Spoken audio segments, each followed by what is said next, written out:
สองสีพระมหาราชครูเกษรา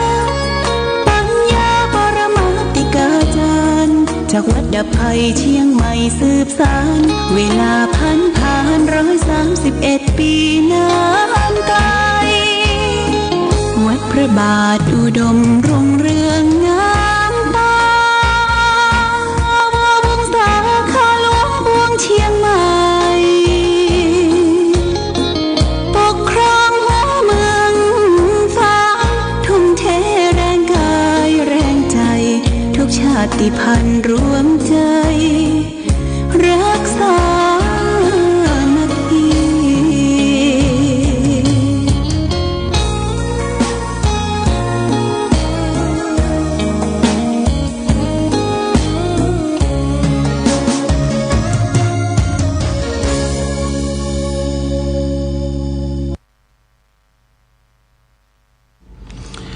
เจริญสุขศรัทธาสาธุชนญาติโยมท่านพุทธบริษัททั้งหลายวันนี้รายการธรรมประทีปส่องต่างก็ได้มาพบปะกับพ่อแม่พี่น้องศรัทธาสาธุชนญาติโยมแห่งครั้งหนึ่งวันนี้เป็นวันพฤหัสบดีที่23เดือนตุลาคมพุทธศักราช2568 October 2025ตรงกับเดือน12ไต้เดือนยี่เหนือขึ้น2ค่ำปีมะเส็งงูเล็กวันนี้เป็นวันสำคัญวันหนึ่งของประเทศชาติบ้านเมืองของเรา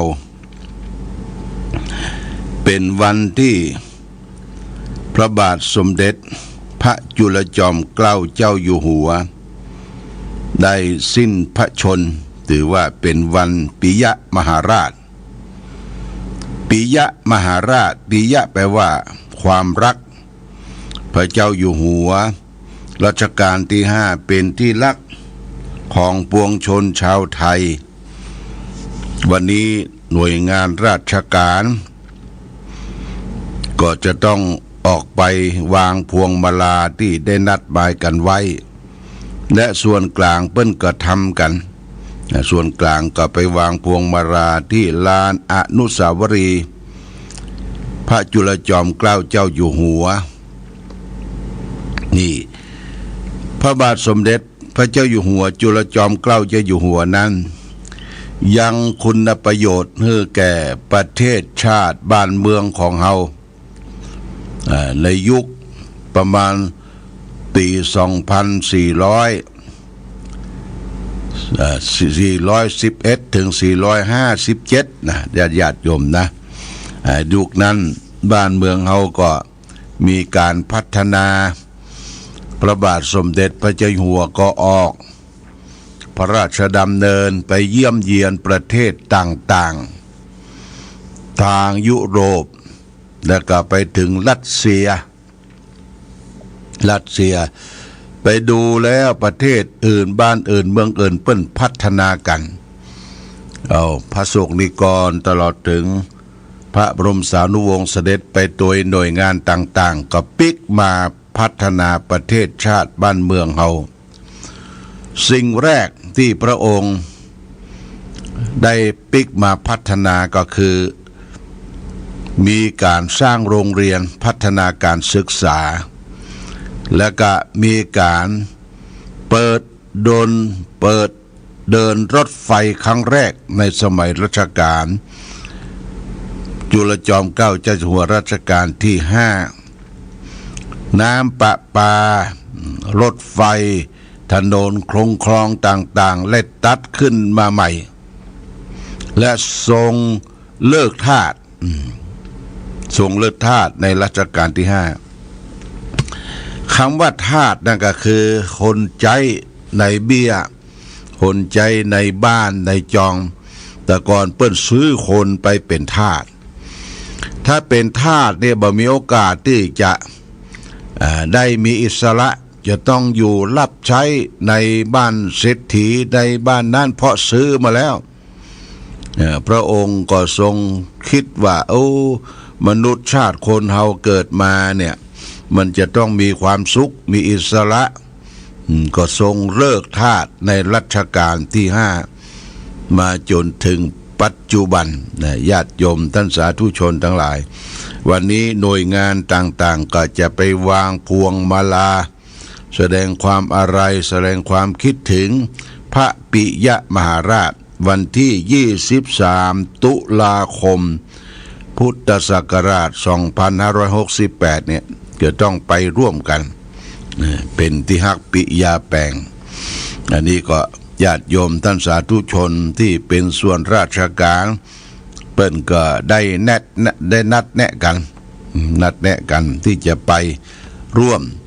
ถวายบังคมวางพวงหลีดณสถานจุดใดจุดหนึ่งอันนี้ก็แจ้งญาติโยมท่านสาธุชนทั้งหลายรับทราบมาณโอกาสนี้วันนี้วันที่23ตุลาคมวันนี้หลวงพ่อตอนเย็นก็จะขึ้นไปนอนพำนักที่วัดพระธาตุศรีมหาโพธิ์ตโปธารามเพื่อจะได้ไปเตรียมการทำบุญสุนทานวันพรุ่งนี้ซึ่งเป็นวันตาลกฐินและก็ตาลเข้าสลากพัดตกค้างสลากเหมยณที่วัดพระธาตุศรีมหาโพธิ์ก็ขอเชิญชวนญาติโยมท่านสาธุชนทั้งหลายไปร่วมกินร่วมทานเหมือนกับทุกปีที่ผ่านมาก็จะมีการสืบชะตาโดยสืบชะตาคือเจ้าภาพกฐินและก็ศรัทธาญาติโยมที่ไปร่วมกันนั้นก็ร่วมกันสืบชะตาอันนี้ก็แจ้งกำหนดการตั้งแต่9 โมงเป็นต้นไปในวันพรุ่งนี้นะวันที่24นี่ร่วมกันสืบชะตาวันเสาร์ที่25วันเสาร์ที่25นี่ญาติโยมก็มีกิจการว่างก็ขอเชิญชวนที่วัดพระพุทธบาทอุดมสำนักปฏิบัติธรรมก็ยังมีการปฏิบัติธรรมอยู่ทุกวันเสาร์บ่เคยว่างเว้นนะจะมี4 คน5 คน10 คนก็แล้วแต่เฮาก็มาร่วมกันประพฤติปฏิบัติธรรมต่างวัดก็ได้เตรียมสำรับกับข้าวกาแฟร้อนอย่างเตรียมไว้ซับต้อนรับญาติโยมวันพรุ่งนี้อาตมาก็คงจะได้อยู่ร่วมกันปฏิบัติธรรมเพราะมีงานหลายอย่างงานหนึ่งนั้นก็คืองานเสียศพ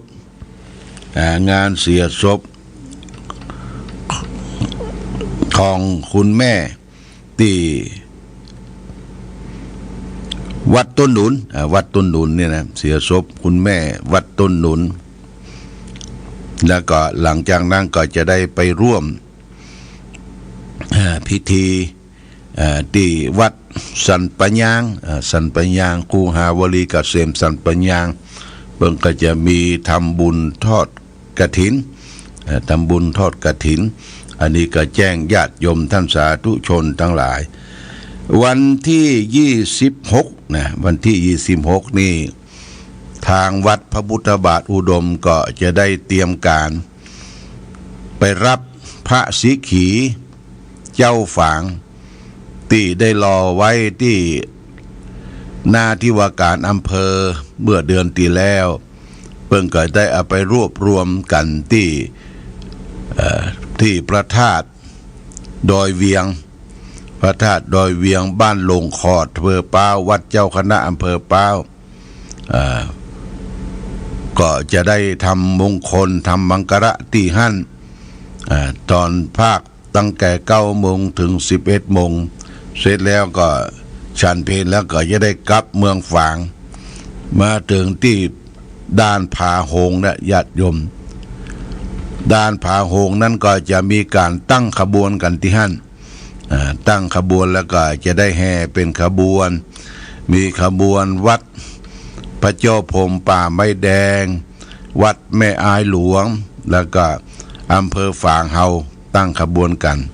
ทางอำเภอฝางนี่ก็ลวดมานี่พระสีขี่เจ้าฝางก็จะลวดมาวันที่26 2 องค์หนึ่งจะได้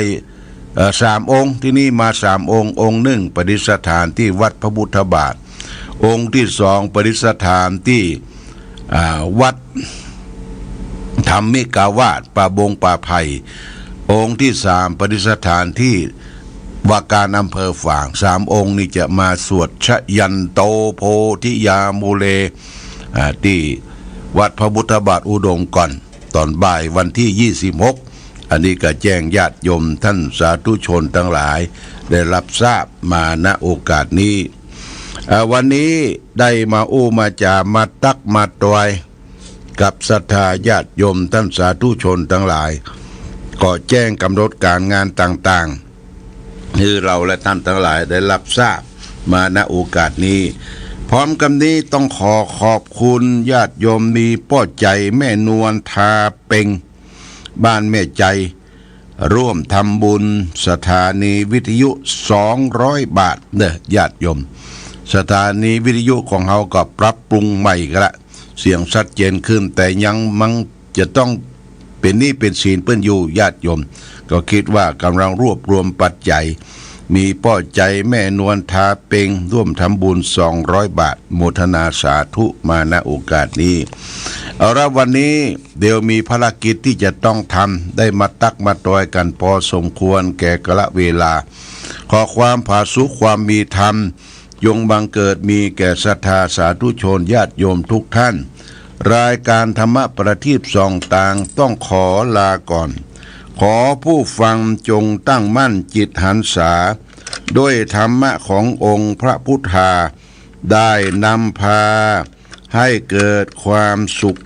สงบเย็นขอเจริญพร